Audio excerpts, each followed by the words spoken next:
This episode is brought to you by Indeed. You're ready to move your business forward, but first, you need to find the right team. Start your search with Indeed-sponsored jobs. It can help you reach qualified candidates fast, ensuring your listing is the first one they see. According to Indeed data, sponsored jobs are 90% more likely to report a hire than non-sponsored jobs. See the results for yourself. Get a $75 sponsored job credit at Indeed.com/podcast. Terms and conditions apply.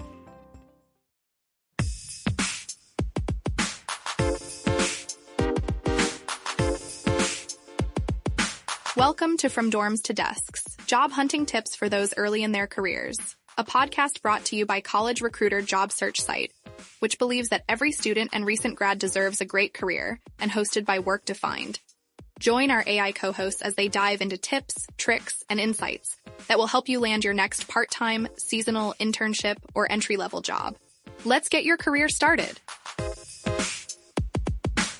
Welcome back to The Deep Dive, the show where we take a big pile of sources and, well, pull out the crucial nuggets you really need.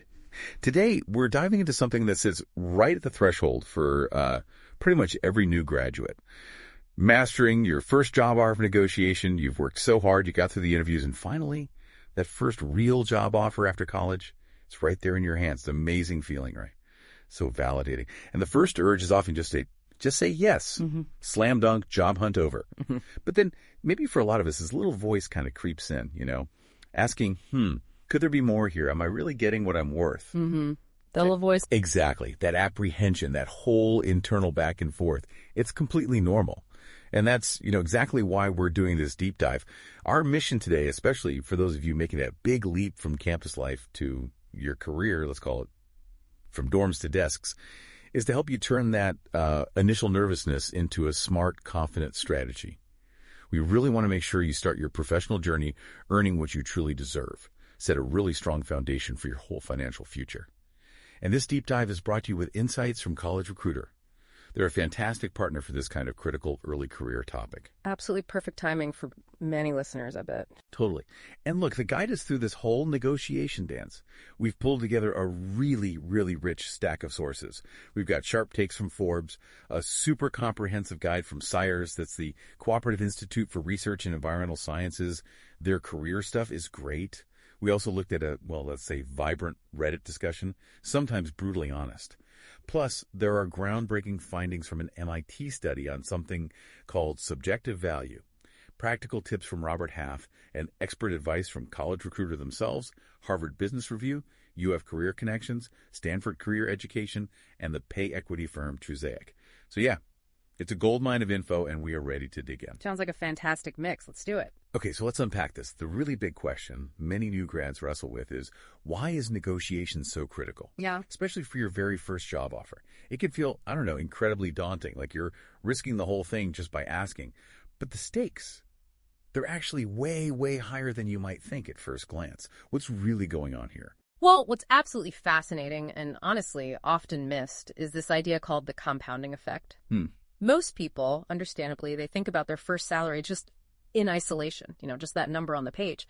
But studies, and Truzaic really highlights this well, they show that even a difference of, say, just $1,000 in your starting salary, that can snowball. We're talking potentially $500,000 or even more lost over a whole career. $500,000. Yeah. Just from that initial 1,000. Wow. Yeah, it's staggering. And it isn't just about your immediate paycheck. It's the foundation. It sets the calibration for every future raise, every bonus, even how your retirement savings grow over the long haul. Okay, so break that down. How does that compounding actually work? Right. So think about it mathematically. Your starting salary isn't just a number, it's like the anchor point, the fundamental reference.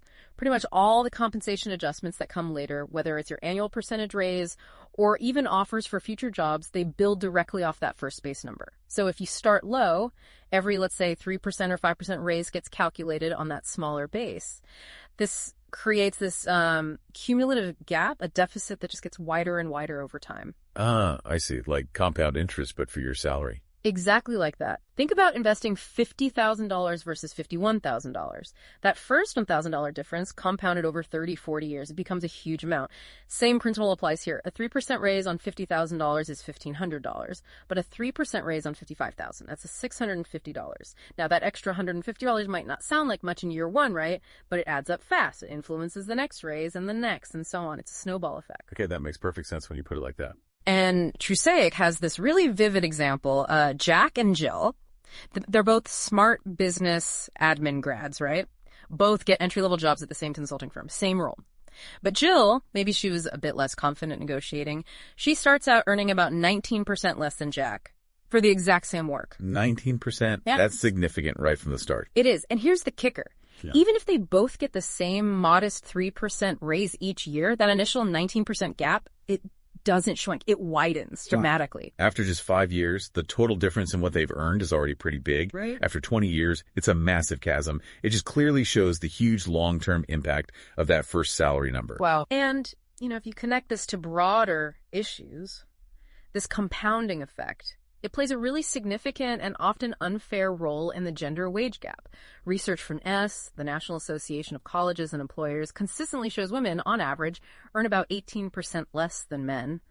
And tragically, this gap starts right out of college, and it just keeps growing. So actively negotiating that first offer, even if it feels, uncomfortable, it can be a really powerful, crucial step towards pay equity right from the beginning. That $500,000 potential loss, that really hits home. It just crystallizes the stakes, doesn't it? Yeah. It's not just pocket money. And I love that point you made. You're not just an interchangeable cog.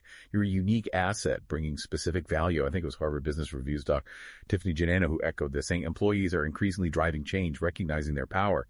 That shift gives you, even as a new grad, maybe more leverage than you think you have.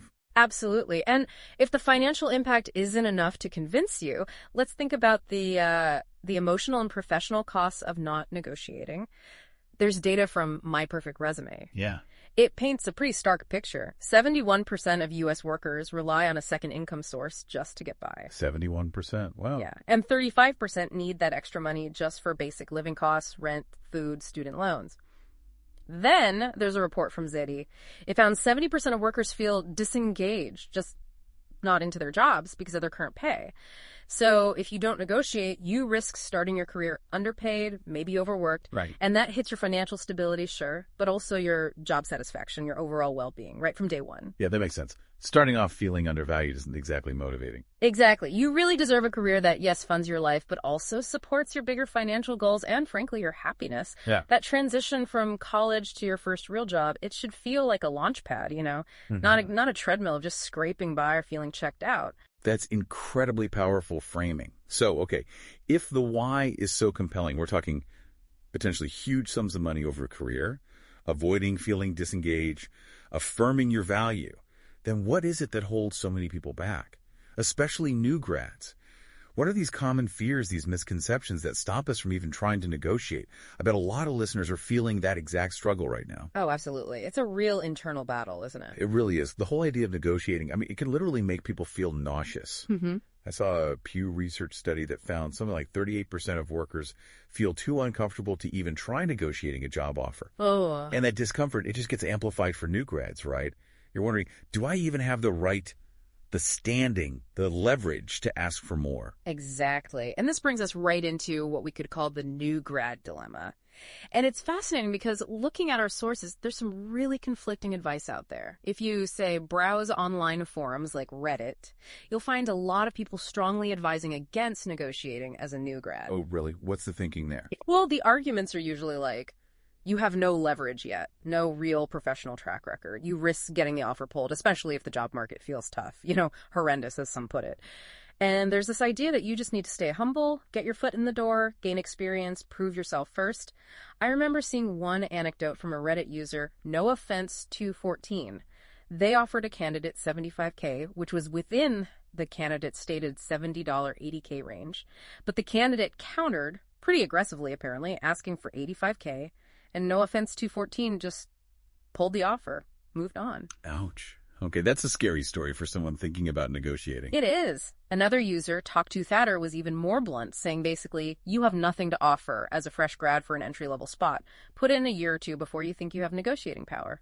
Someone else, Texas Lies One, used that old phrase, pigs get fat and hogs get slaughtered, implying if you're too greedy, you lose everything. So there's this real fear of seeming greedy or ungrateful. Okay, so that's one side, the don't rock the boat side. What's the counterpoint? Right, and this is the crucial part.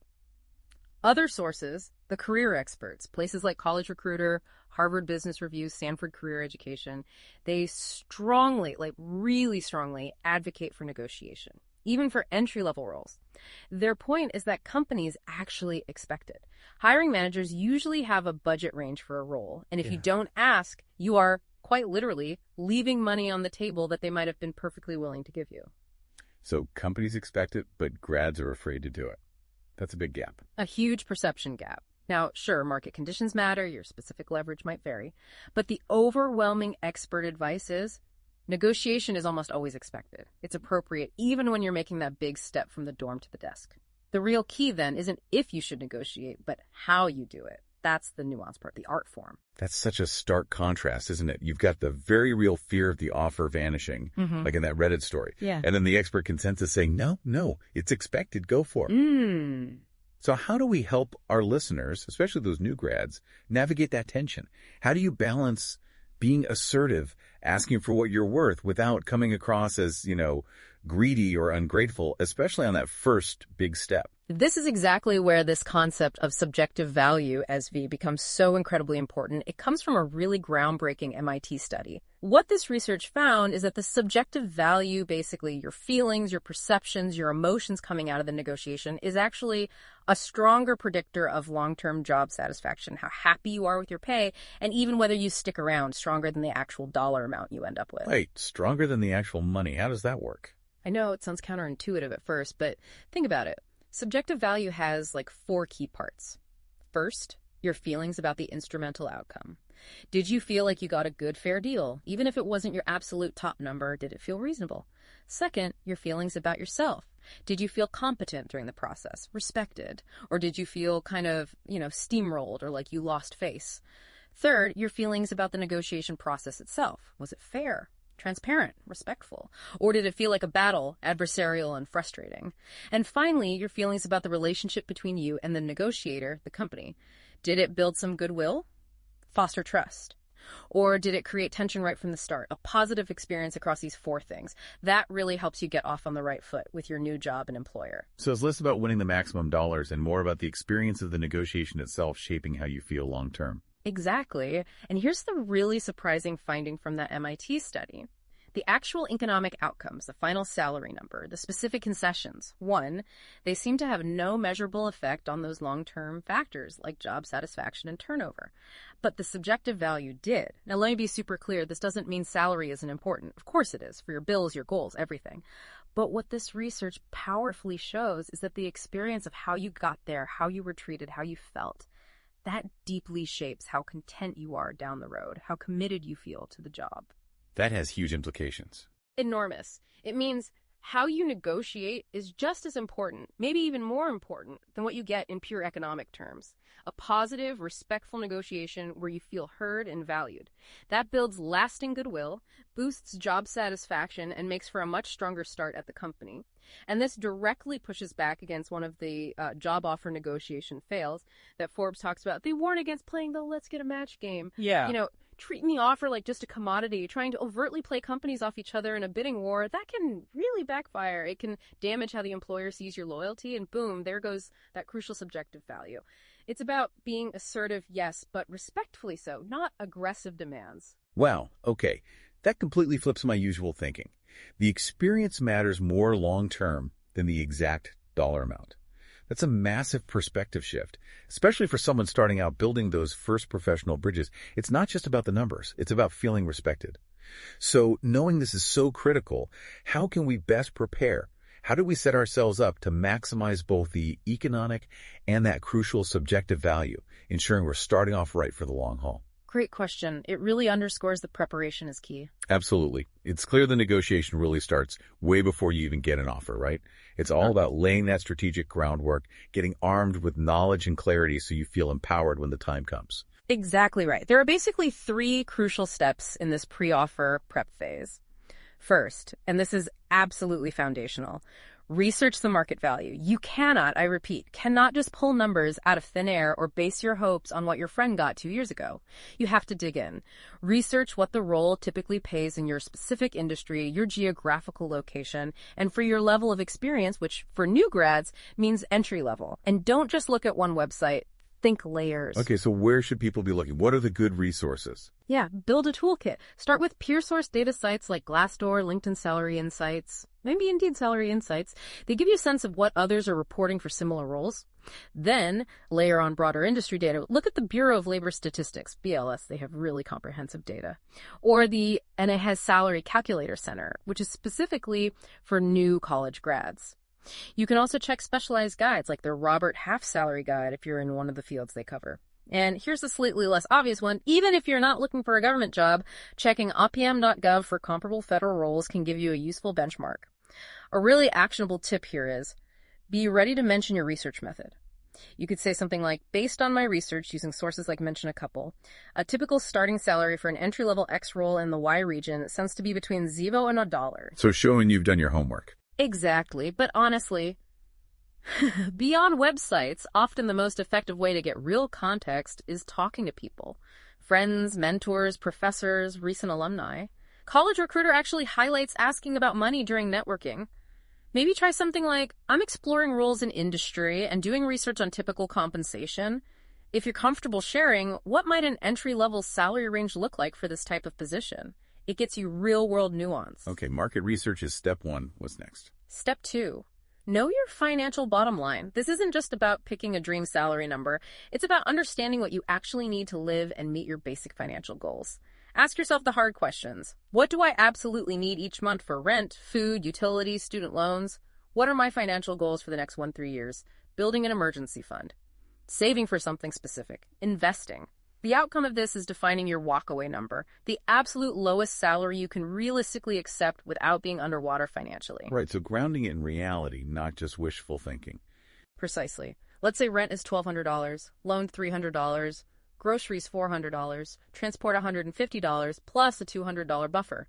That's $2,250 a month, or $27,000 a year before taxes. Budgeting tools like NerdWallet or Mint can really help you figure this out concretely. It anchors your minimum requirement. Makes sense. And the third step? Third crucial step, understand total compensation. Forbes has a great point warning against forgetting the perks. Salary is just one piece of the puzzle. A huge piece, sure, but still just one piece. You need to look at the whole picture. Think about it in categories. Financial staples, base salary, yes, but also any signing bonus, relocation help, potential performance bonuses, stock options, health and security. This is huge. Medical, dental, vision insurance, what are the plans? Deductibles, also life insurance, disability benefits. And crucially, the 401k or retirement plan, is there an employer match? Because that's literally free money. That 401k match is always a big one to look for. Always. Then there are work-life enhancers. Paid time off, sick days, holidays, vacation. How much? Any chance of sabbaticals later, flexible schedules, remote or hybrid options, commuting allowances, maybe even gym memberships. And finally, career accelerators. Things like tuition reimbursement for further education, budget for professional development, conferences, certifications, even the equipment they provide, like a laptop or phone allowance. Both UF Career Connections and Robert Half really stress looking beyond just the base number. You have to do a kind of cost-benefit analysis. A slightly lower salary in a cheaper city with amazing benefits, great health insurance, solid 401k match might actually be way better than a higher salary in an expensive city with lousy benefits. Think holistically, always. All right, listen up, nacho chips. Quiet down, crispy potatoes. This is the moment Velveeta's been preparing you for, and you're not about to crack under pressure. Today's the day to go all in on the drip. Velveeta's Heat and Eat Queso is the MVP of any game day spread, so stick by them, and you'll be golden. Now get out there and make delicious history. No tailgate party is complete without Velveeta. Okay, so what does all this preparation mean for you, the listener? It means walking into that negotiation or even just evaluating the offer, not just with one number stuck in your head, but with this really well-researched, comprehensive view of your value and your needs. Ready for that career launch? This prep work is like your armor, right? Your confidence booster. So what happens next? That moment when the offer finally lands, maybe an email, maybe a phone call. Yeah, the moment arrives. You did it. The offer is here. Huge milestone. Definitely pause and celebrate that. But, and this is critical first advice, resist that powerful urge to just blurt out yes immediately. That can be a really crucial mistake, costing you both financially and maybe even impacting your long-term satisfaction. Exactly. Rule number 1. Never, ever accept a job offer right there on the spot, no matter how thrilled you are. Employers actually expect you to take some time. Usually it's somewhere between, say, 2 to 5 business days to review everything properly. This isn't just being polite, it's strategically necessary. You need that time to really assess if the offer meets all your needs, the ones you figured out in your prep work, and to get your negotiation strategy ready. If you jump the gun, you might miss something important or lose the chance to improve the deal. Okay, so how do you ask for that time without sounding hesitant or unenthusiastic? Great question. You can be polite but firm. If it's a phone call, you could say something like, "Thank you so much for the offer. I'm truly excited about the position and the team. Would it be okay if I took a couple of days to review the offer details thoroughly? What time frame works for you for me to get back with a decision?" If it's via email, maybe something like, "Thank you for offering me the position of job title at company name. I'm very enthusiastic about this opportunity and feel confident I can contribute to mention a key priority from the interview. I'd appreciate some time to carefully review the offer. I can get back to you by a suggested date, typically 2 to 5 business days out." It shows you're serious and professional, and it buys you that absolutely invaluable time. Time is power here. Okay, so you've secured the time. Now, how do you use it effectively? How do you systematically evaluate everything that's on the table to make sure you're making the absolute best choice for your career and, your life? Right. This is where all that pre-offer homework really comes into play. You need to assess the offer from every single angle. First, review the role and responsibilities again. Does the job itself still seem genuinely interesting, engaging, challenging in a good way? How does it really fit with your longer-term career goals? Try to get super clear on the day-to-day. Who would you report to? What are the specific goals for the first 30 days, 6 months, a year?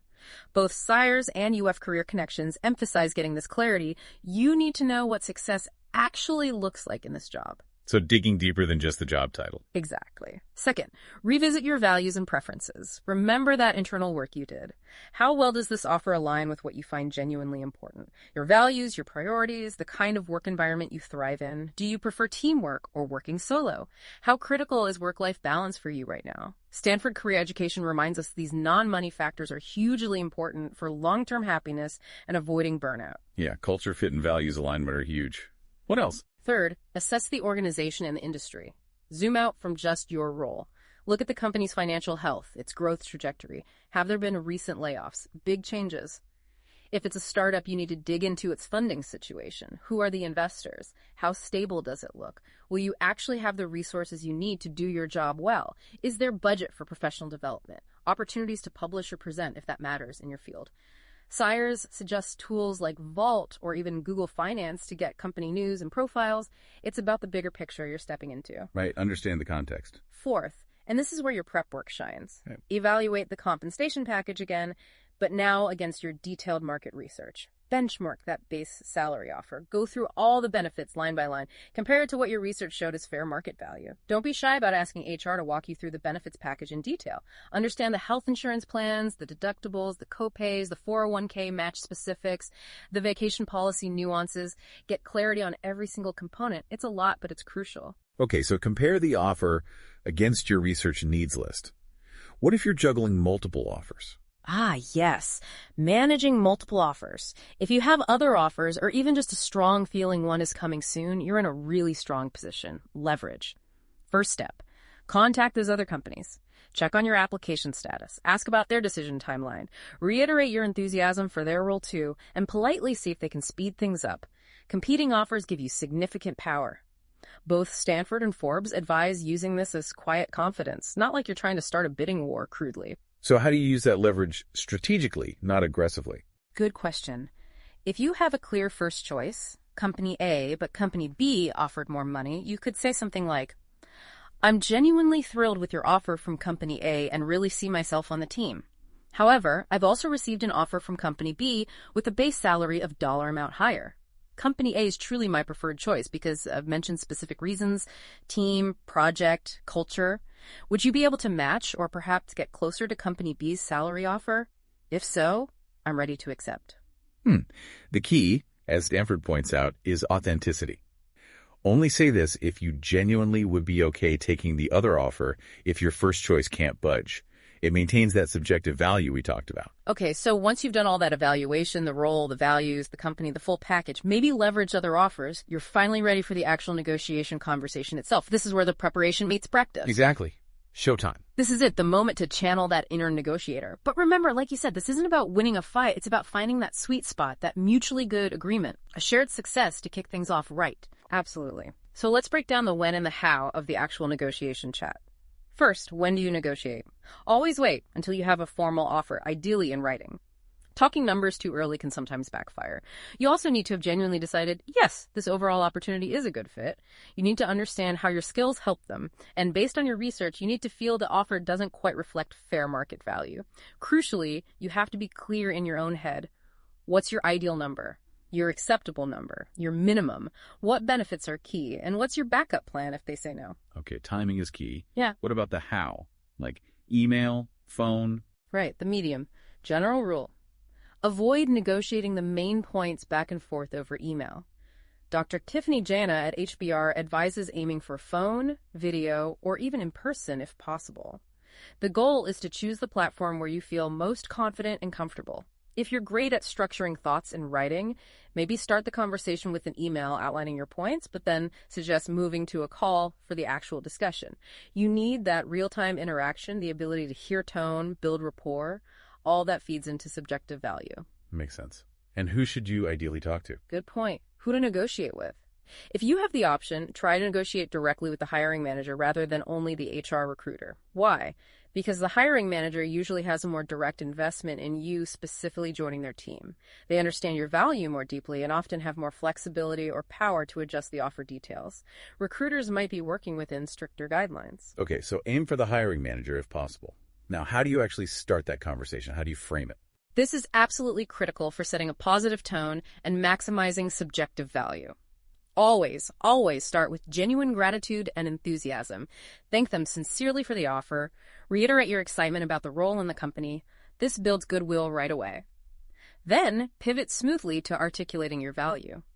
Drawing from College Recruiter and HBR, a possible script could sound like, thank you again so much for the offer. I'm genuinely excited about the opportunity to join the team at company.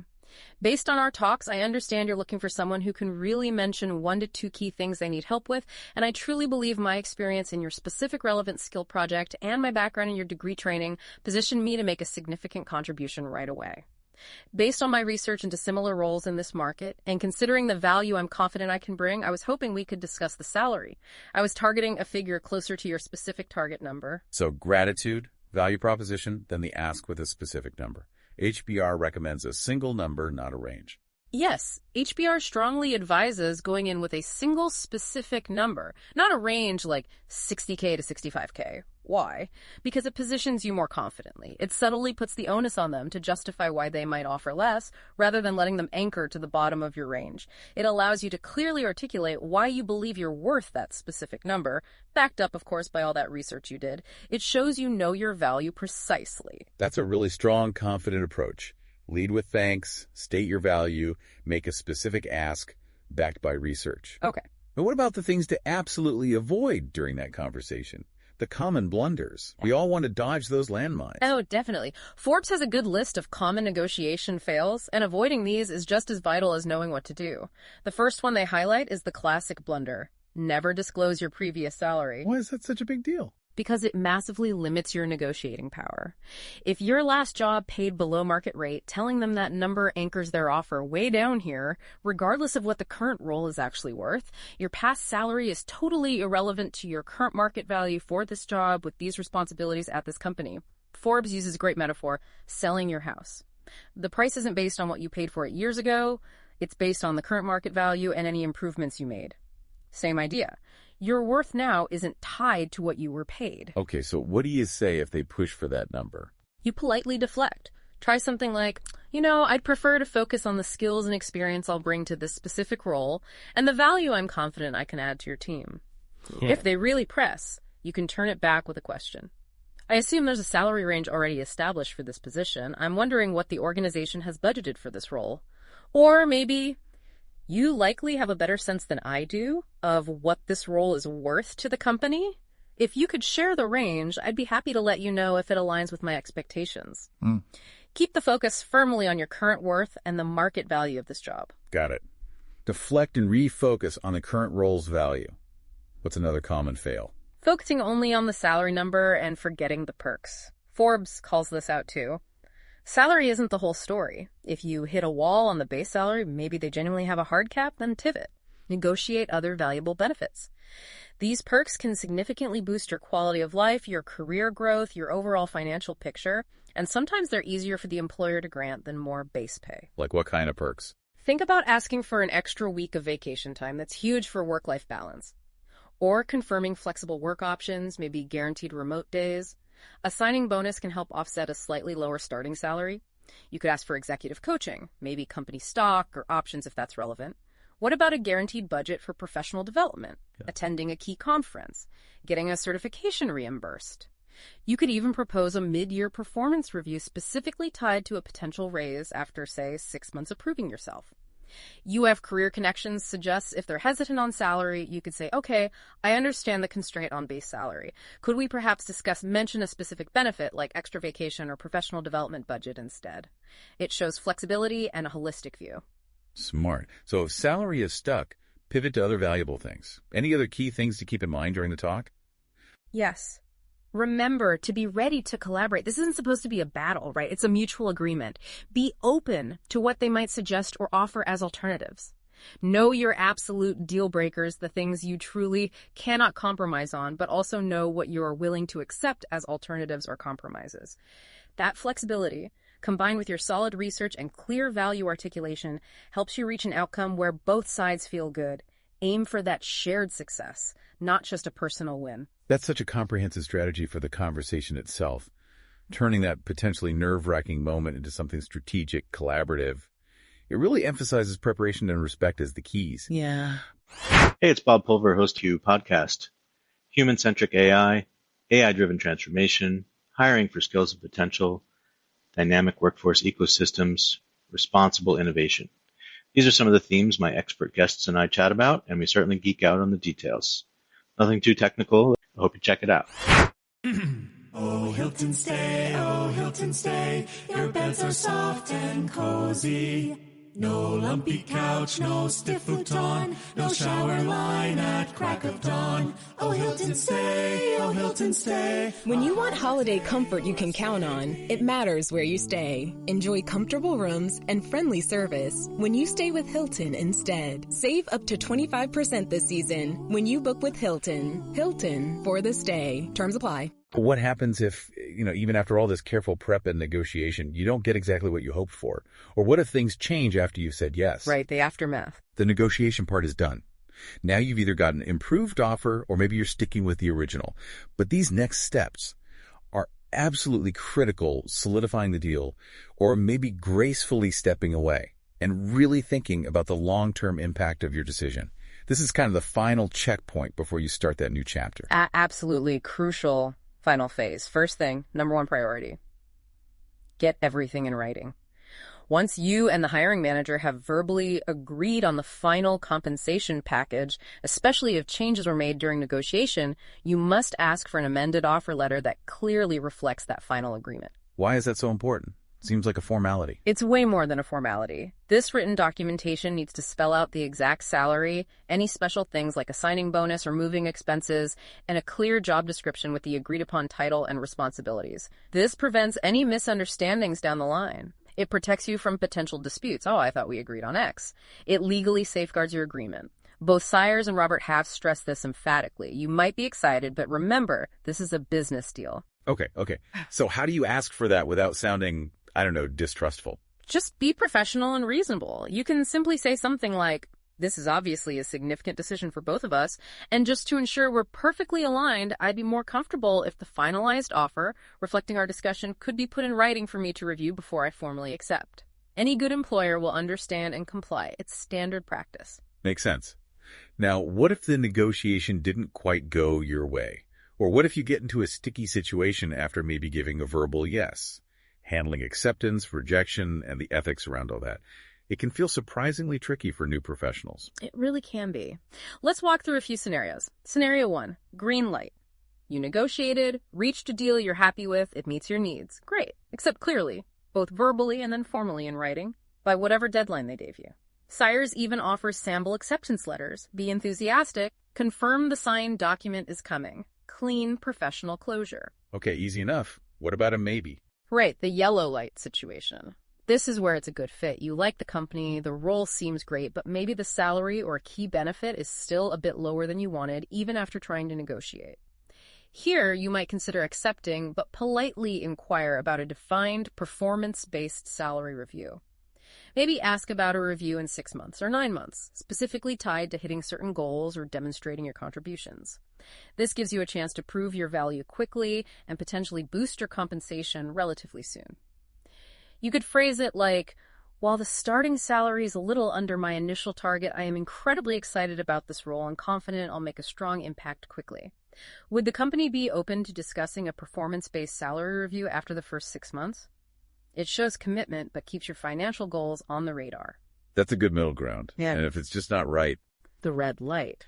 If negotiations didn't bridge the gap, and the final offer just doesn't meet your walkaway number, or fundamentally clashes with your core needs or values, then you have to politely decline.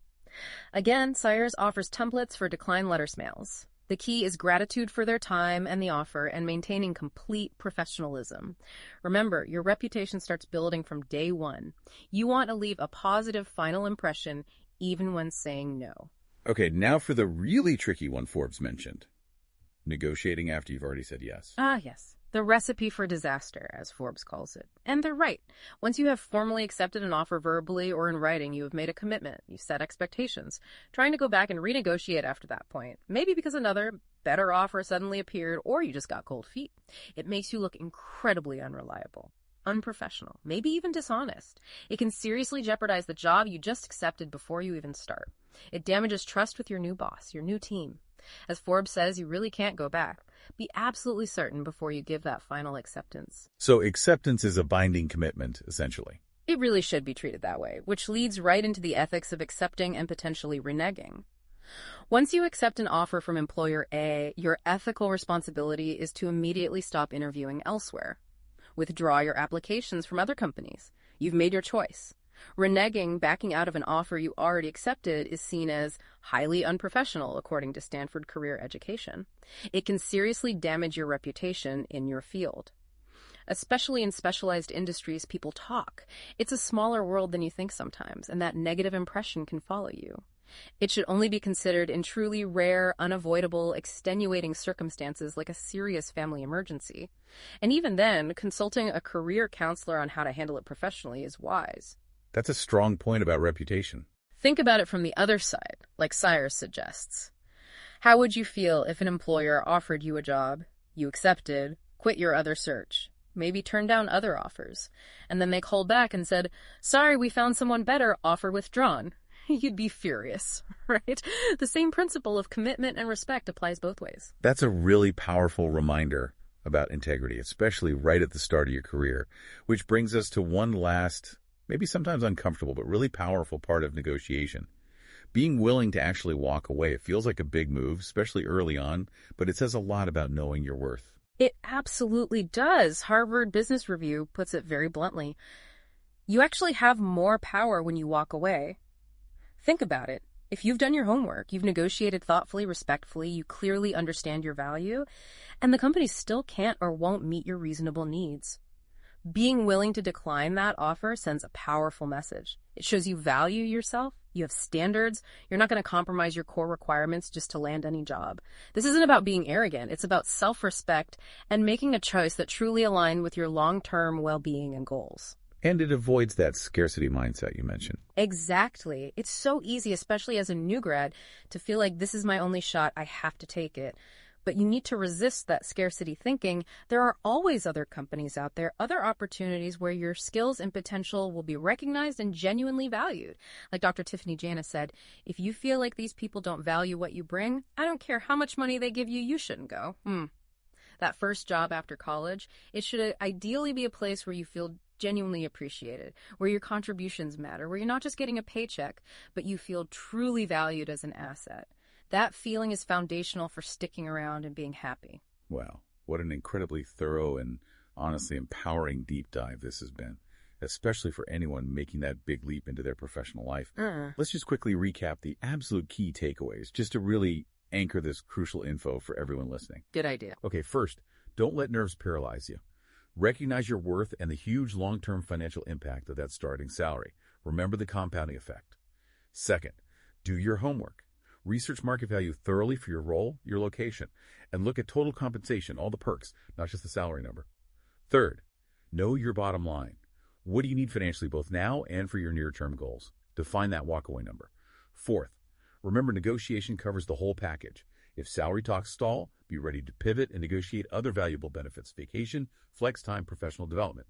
Fifth, choose the right way to communicate, phone, video ideally.